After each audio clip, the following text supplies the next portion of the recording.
A very good evening and welcome to a date with Inner Set, program 173, 15th of October, middle of October already. Do you know, I'm glad that we're talking about food again on a date with Inner Set, because we went through quite a stage, didn't we, of everyone discussing what they were eating. So I think it's nice to see that. I do hope this finds you well here in the production room. We are a good bit better than we were, apparently. We still don't have coffee because no one can taste it, so we're not bothering with coffee. But there we go. Why is that a letdown? Oh, I see. Right. Oh, I don't know. I think as long as someone else clears up after a bacon, butter and cheese on toast and all that sort of stuff, fine. Anyway, you are most welcome. I hope you've had a good week. So, in the absence of anyone leaping in to tell us what our opening music was this evening, I shall tell you. It is the opening music that comes with the programme Sesame Street, which first started back in 1969. Incredible, isn't that? I'm sure we've all encountered it at some point, but maybe you weren't aware that was its theme music, composed by Joe RAPASCO, who was one of the show's musicians. All right, don't you get artisanal with me, brother. Oh, Hannah, I think your selection of fruits is a bit more exciting than this. I'm trying to get as many vitamins in as is possible, but I'm looking at it. I'm thinking, do you know, if this was a fruit salad, I wouldn't want to pay much for it. It's got all rubbish in it, isn't it? It's got bananas and oranges and apples, a few strawberries. I'd be nicking those, but yours looks much more exotic. I can recommend it, brother. Sesame Street. It's like it's like tripping after you've had too much prawn cocktail in an air fryer, probably. Yeah, in our household we had it a little bit with R2. It didn't last long because my lovely son Edward was particularly scared, and don't blame him, of Big Bird. Just couldn't cope with that at all. And it seems fair enough. It's a groovy little tune that has been covered quite a lot of times as a jazz standard, actually. Anyway, so here we are, program 173, 15th of October. And we will crack on with our opening song this evening. Do enjoy the program, by the way, wherever you are, whether you're watching live or whether you're watching on the catch-up, as indeed most of you do these days. I do hope you enjoy our selection tonight, but there are some things that you know, some things that you like, and maybe something that's new as well.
David, good evening, by the way. I was thinking it when I was. I wondered if you were being ironic, Alison, about Jim Henson's Muppets that starred in the Muppets, and in Sesame Street, and indeed Fraggle Rock. And there's a story behind Fraggle Rock, but there we go. Yes, as you are all saying in various ways, as you do. The Deadwood stage, whip crack away, etc. As somebody said, from the musical film Calamity Jane. 1953 is the date that's on the tip of your tongues.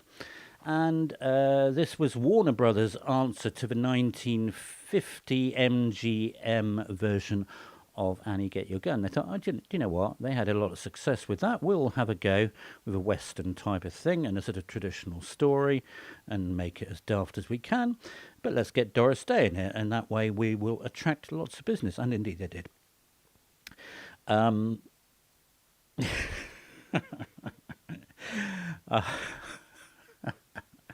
I wish I could explain what I'm laughing at now. Anyway, so Doris Day, there she is, singing Whip Crack Away, Deadwood stage, Calamity Jane, 1953, composed by Sammy Fain.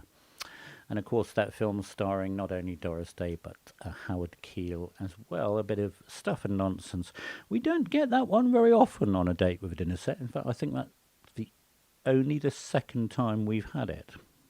You heard it here. Oh, right. Now, look, obviously last week was a bit bizarre, wasn't it? Don't get me started on Teletubbies. My son nearly had a meltdown about them as well. Yes, last week was a bit different, so we did a sort of non-stop medley to save energy. And I was watching what you were typing, but of course I didn't want to stop and sort of comment on it, because a lot of people were saying, what's this one? Well, I'm going to give you a little bit of a hand with some of the ones on which you got stuck last week. So one of the first ones which caught you out was from Sweet Charity.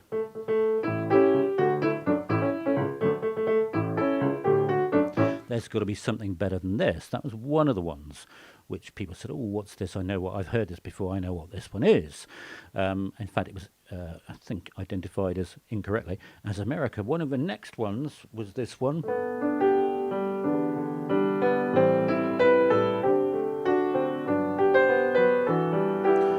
Someone else's story from the musical Chess. And then another one was Rodgers and Hammerstein's Flower Drum Song, the song Grant Avenue.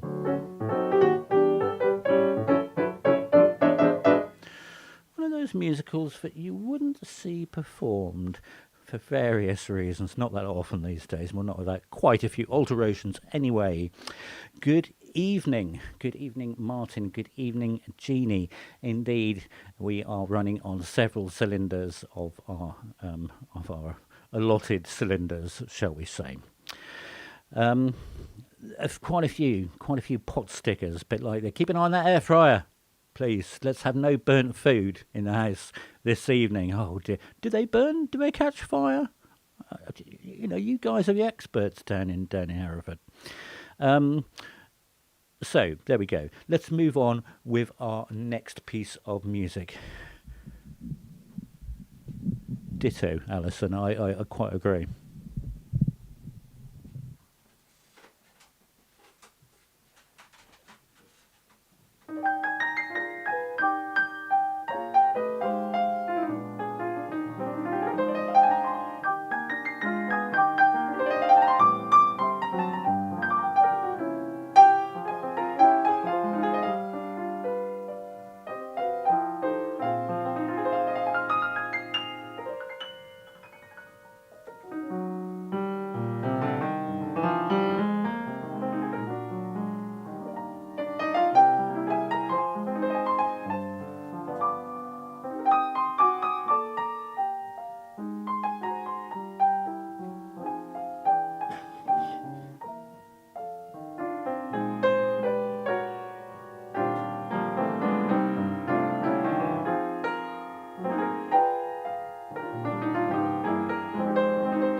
Brother, I'm always impressed by your enthusiasm. If in doubt, turn it into a game of catchphrase. Is that what they are? I don't know. It was just yes, yes, yes, yes, yes, yes, yes, yes, yes, yes, yes. Well done, the team of Martin and Jeannie. It was indeed. I know why, and so do you. Oh, don't get me started on Bungle, please. The lyrics are flowing from We Global Village with a team of Martin and Jeannie there. Why do robins sing in December?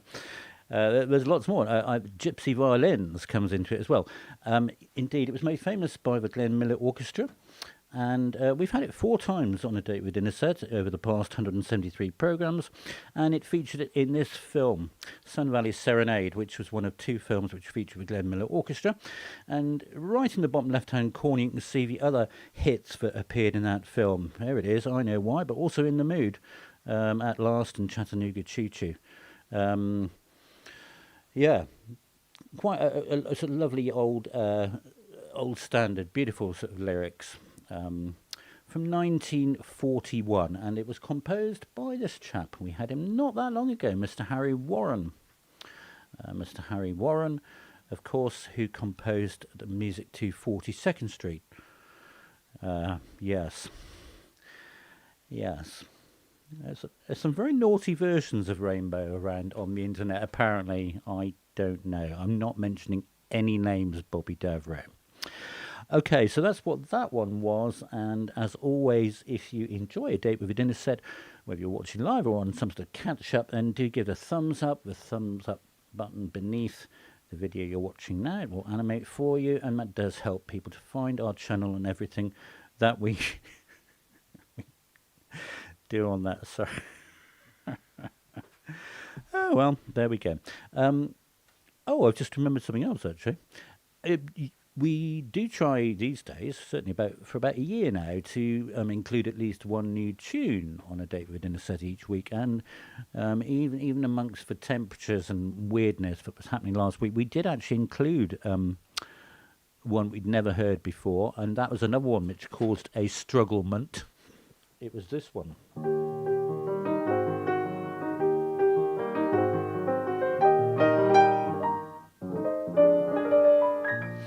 Which was Fancy Forgetting from The Boyfriend by Sandy Wilson. And that brings us somewhat neatly to our new tune of the week. Almost needs a fanfare, a bit like on TV Burp, Harry Hill, doesn't it? This is it's a tune we've never had on A Date with a Dinner Set, and I don't know why, actually. It's just one of those on the list. Oh yeah, we'll do that. We'll get round to that. It's quite a famous tune. I'm pretty sure you know it, even the way I play it. So I do hope that you will enjoy this next piece of music.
Hello, Rosie.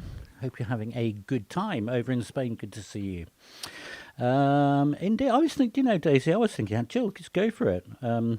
Typo, but don't know the title. Is that one of your suggestions? I don't know. Yes. Okay.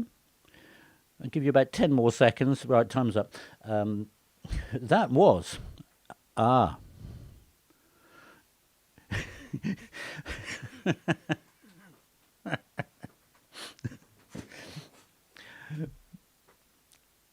Now, if it wasn't you, Martin, I would say that in that phrase could mean a lot of things. That could mean not a clue what you're playing because you're playing all the wrong blimmin' notes. But no, I don't know. I don't know what you mean. In actual fact, well, in all fairness to Team Martin and Jeannie, I played it in two ways. I played it in the way it was originally written, which was as a 3/4 slow ballad, and then also in a upbeat Mexican swing style, which was the way in which became most famous. You're not going to get it, are you? You're not even going to try, you lot. I don't know what you like. The actual title of the piece was A Taste of Honey. I hope that was one of your titles, Team Turville down the road, composed by Bobby Scott. And it was composed as an instrumental to accompany a play of the same name, Taste of Honey, which was written by a British lady in 1958. And when it transferred to America in 1960, that tune was written to sort of underplay it all. Then lyrics were written to it. And it then started to catch on, and people thought, oh, actually, this is rather a nice, groovy tune. And it was made most famous by an old favourite of ours. There he is, Mr. Groovy Trumpet Man, Mr. Herb Alpert and his Tijuana Brass. And he famously recorded it in that really sort of upbeat Latin swing style.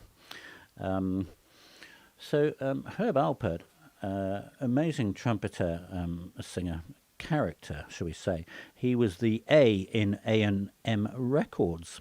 And one of the interesting things I think about the Tijuana Brass is that the Tijuana Brass, when it first started, was Herb Alpert in his shed for about 4 years, multi-tracking his own trumpet, creating this effect. But when he was starting to get a lot of airplay and stuff, he had to do something about that. So he had to very quickly find a band, because it wasn't long before they were actually on TV shows, including, there's lots of YouTube videos of that one, A Taste of Honey, with his brass. So that's just a little bit of info about the Tijuana Brass. But it was certainly that recording, amongst others, that made it very famous. A Taste of Honey.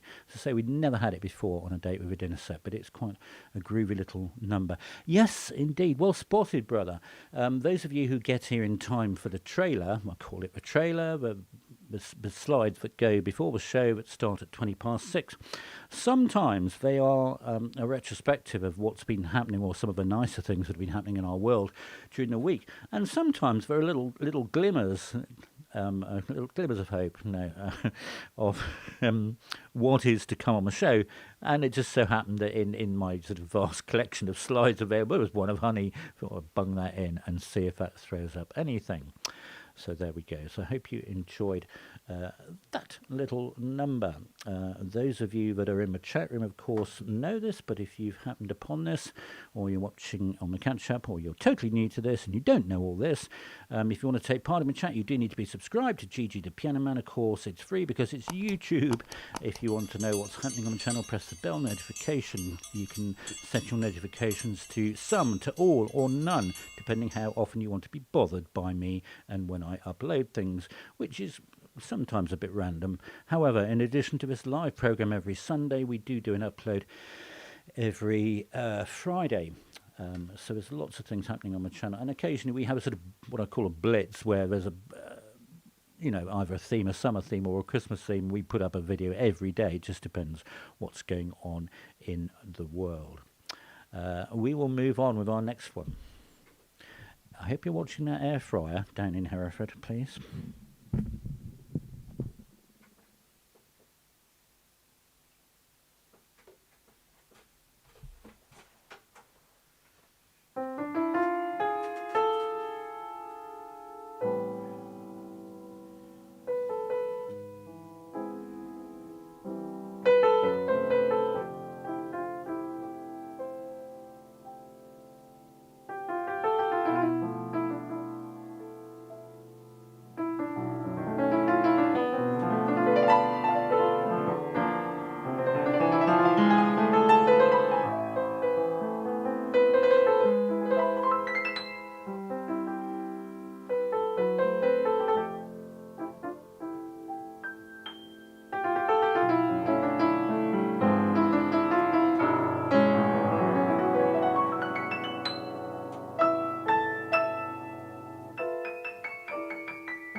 Well, between you, you have the right answers there. And it was certainly Michel Legrand. Well done, brother, straight in there. And good evening, Jean, by the way. On this occasion, it wasn't "You Must Believe in Spring." It was the one that Jean has suggested, which was "What Are You Doing the Rest of Your Life?" And that was composed in 1969. Yes, indeed. We're very chatty in the global village tonight. It's wonderful. But you are quite correct. A great hero of mine. It's been chilly today. Yes, you are correct. Anyway, back to what I was talking about. Sorry, getting distracted by your lovely chat. What Are You Doing the Rest of Your Life? 1969, Michel Legrand, and it was composed during a time when Michel Legrand was working in Hollywood and working a lot with the lyricists Marilyn and Alan Bergman. And this was composed, it was the sort of underlying theme that went all the way through a film called The Happy End. Now, I don't know if anyone's seen that film from 1969. I haven't. And some time ago, I thought, well, I need to know what this film's about. Because, it sounds a good one. This Happy End, it's not. It's not a happy end at all. It's quite a grim little film, actually. And this was confirmed. Confirmed when one of the occasions that I saw Michel Legrand live in Ronnie Scott's, he did a whole very amusing, expletive laden anecdote about how he composed this song and what a rubbish film it was. It was very funny. And apparently, those of you musicians out there that want to know this, that song is in the Mixolydian mode. Who knew it, eh? Mixolydian mode. But it's a lovely little song and an amazing lyric as well that goes with it. So 1969, Michel Legrand is what that one was from. Nice picture of a cup of coffee. I'd love a cup of coffee. Well, there's no point in having one because I can't taste it. But as always, we love doing everything that we do here on A Date with Dinnerset and indeed the channel. But if you feel moved to support our merry little channel by means of a donation of whatever size towards the electricity and the Wi-Fi, then you know how to do it. The link is underneath the video description, but as always, it is www.paypal.me/GG the Pianoman, and there are one or two of you out there who prefer not to use PayPal, which is fine, in which case you can email me on ggthepianoman@gmail.com and I'll tell you other ways should you wish. Anyway, so that's what that one was. So absolutely. Can we have brother? I want an air fryer update, please. Where are we in our grand meal? Have we had the prawn cocktail? Are we onto the bacon butties? Are we thinking about clearing up the air fryer? What are we doing? Let's have an update, please. It's we're halfway through the program.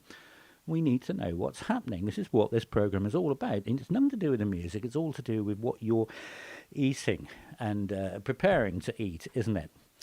Meanwhile, I will play one we've had a few times before, and I think you'll know it. And there's, of course, there'll be a nice anecdote to go with this one as well.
Yeah, thank you for the update on the food, and yeah, and thank you for the advert about air fryers as well. It's very good of you.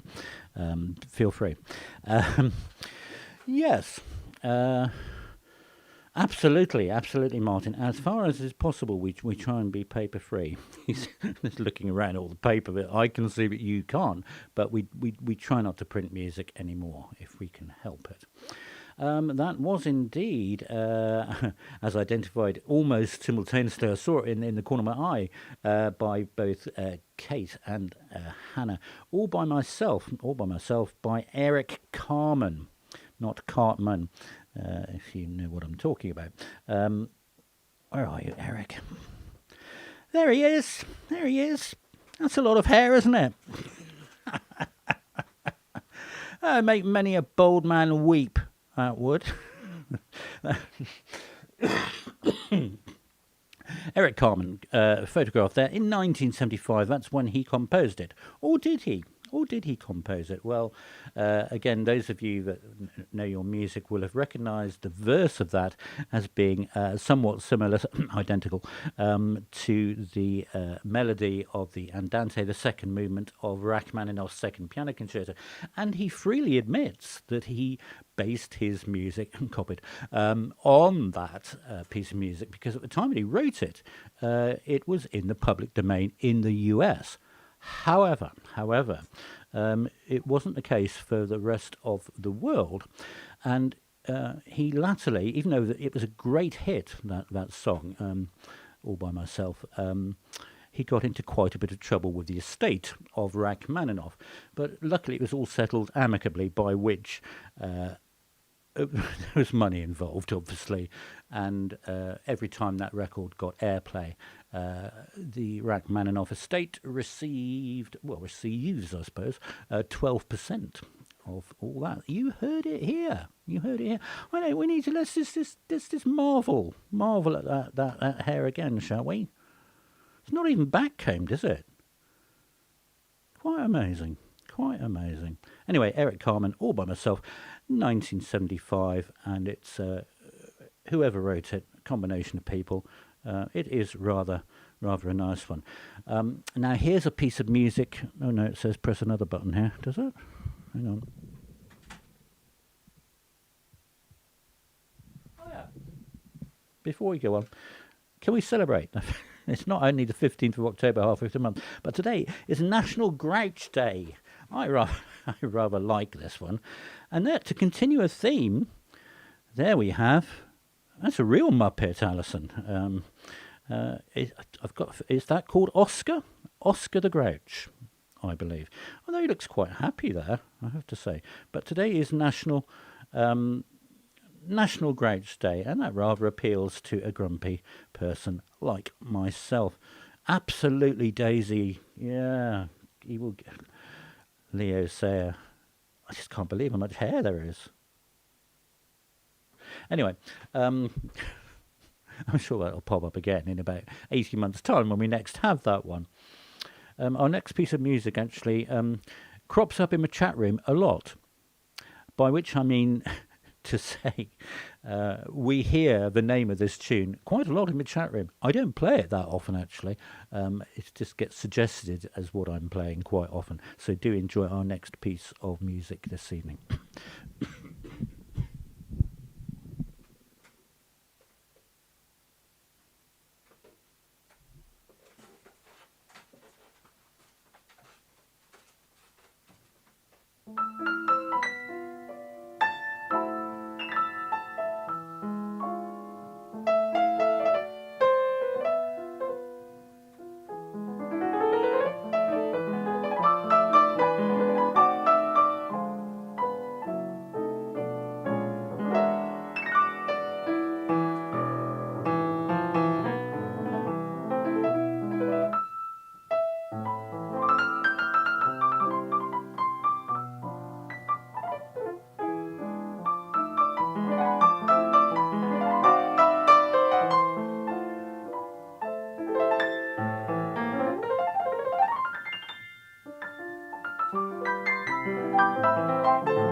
feeling this happened last time we did this, and I joked about it popping up often in the chat room, not necessarily being played, and quite often the the people that incorrectly say what it is are the ones that don't get it when it comes round for real. I'm just saying that can happen. Not in this chat room, obviously.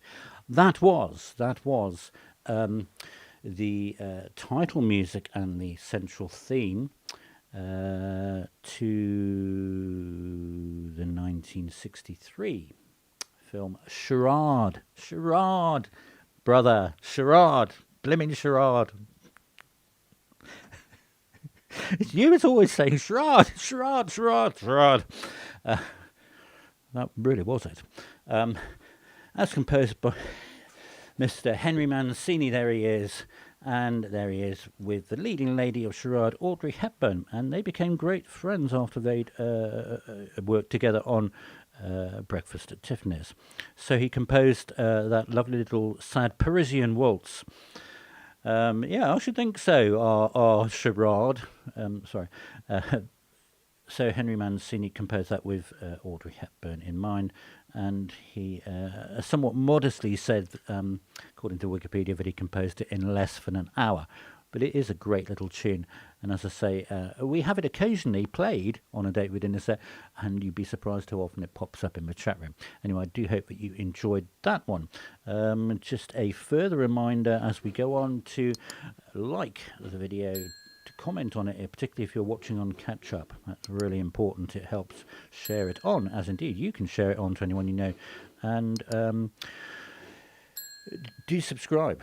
Do subscribe. We are getting dangerously close to 500, which would be quite a milestone. Well, yes and no. Yes and no. Yes and no to the pictures.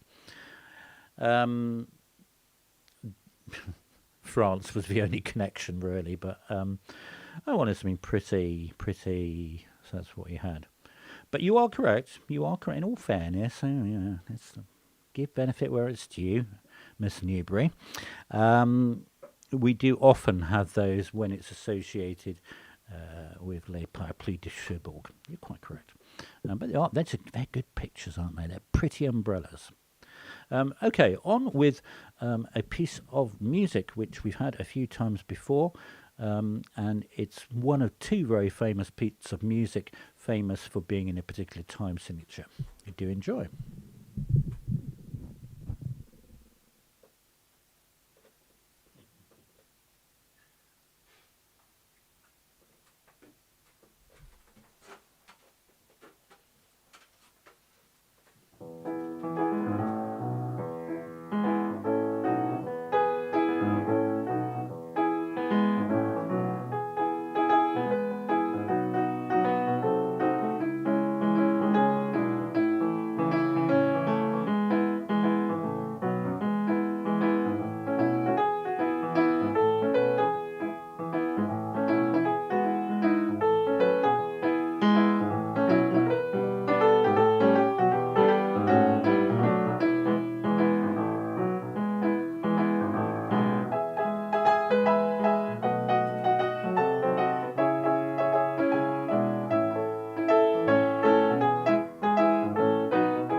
Yes, to the last three comments. Um, I like what you did with Panoply there, brother. Very good. It was indeed from Jesus Christ Superstar by Andrew Lloyd Webber and Tim Rice, and it was indeed Everything's All Right. And it's one, as I say, of two bits of music that are very famous for being in 5/4, the other being Take 5, but it's got a sort of nice groovy rhythm to it. And that was originally composed in 1970. It was composed as a concept album. They could not get funding. Seems weird, doesn't it, to say Andrew Lloyd Webber could not get funding to put it on in the West End. So they produced an album instead, and the album was so successful that it was able to open on Broadway a year later, and then in 1972 it opened in the West End, and it ran until 1980 in its original run. I saw it in 1978 in the original format, and it was the longest running West End show until it got overtaken by Cats in 1989. But that's what it was. Everything's All Right from Jesus Christ Superstar, originally from 1970. So well done, all you people there. So this week's upload was a little more sedate than the one we had last week. It was a piece by the English composer Frank Bridge, and the piece was Rosemary, and it's a lovely gentle piece. It's on the channel, quite a famous piece. It's the second of three piano sketches that he composed in his, so we say, Edward in his early period, and it is really a charming piece. It's delightful to play, it's beautifully scored, and it's well worth a listen. If you've not seen it already, it is on the channel. That having been said, we are going to move into our penultimate song this evening. Do enjoy.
indeed. Quite a favourite of ours.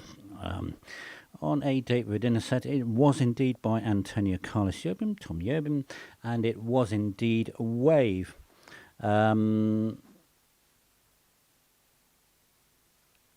We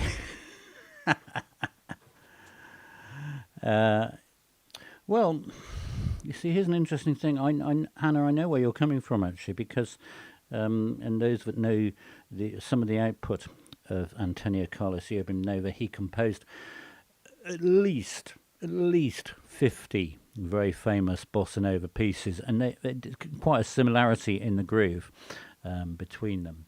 And sometimes it's easy to get them muddled up, but Wave is what it was.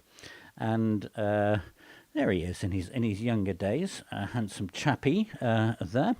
And I think that's taken around about the time he composed it, which is to say in the middle 60s he composed it. It was first published in 1967 as the title track to that rather cool album. Isn't that cool album art with a giraffe in the sea? And it always fascinates me when they dump a grand piano on the sea.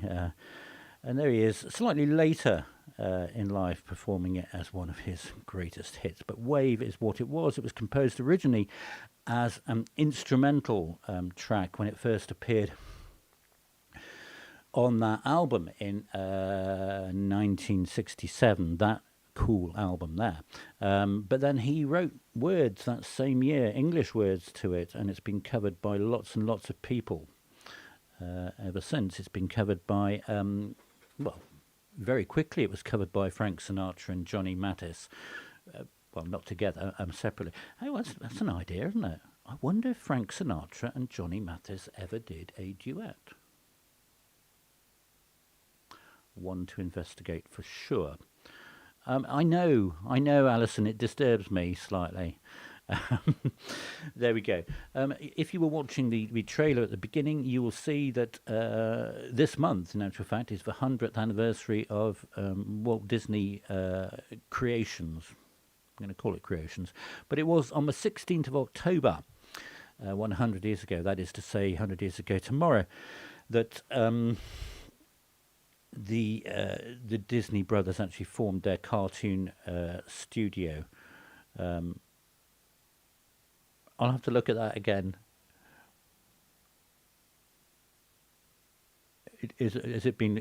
Probably been a flipped image or something. Not by me.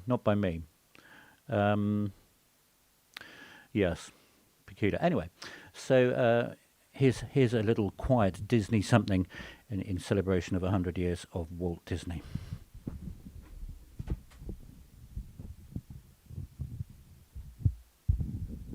We all want another look now, don't we?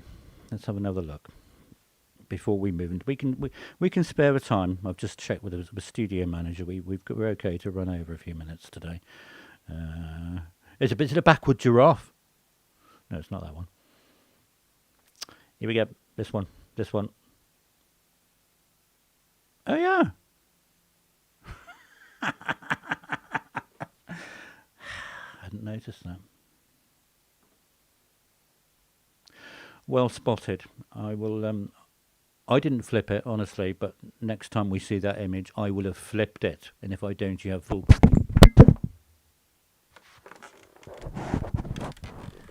permission to tell me off. It's time to get a new microphone clip. This one's getting a little long in my tooth. Anyway, into our final song. I do hope you enjoy before we say goodnight in our usual way.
thank you.